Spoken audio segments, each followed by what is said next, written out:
If you're looking to flatten your chest with a binder, you're not alone, and there are safe products available online for this purpose.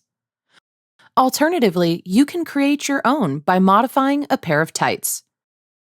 Start by taking a pair of tights or control top pantyhose and cutting the legs off until they look like a pair of shorts.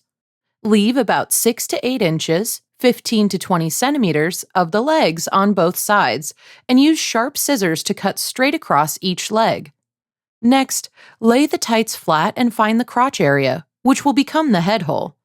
Use your scissors to cut the tights around the crotch area, removing the gusset and creating a hole that's big enough for your head to fit through. Now, you should be able to put the tights on like a small t-shirt. This method works best to lessen the appearance of your chest when it's used in combination with a sports bra. So put one on if you like before slipping into your newly made binder. Stick your head through the hole you made in the crotch of the tights, and your arms through the legs that are left.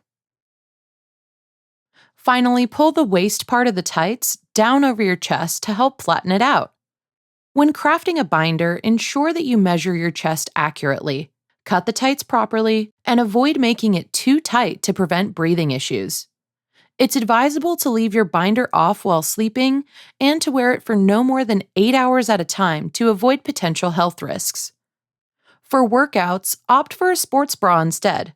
And if you're experiencing chafing, consider using body powder or anti-chafing sticks for relief. Lastly, avoid using tape or ACE bandages for binding, as they can cause serious harm. Experiment with different methods to find what feels best for you.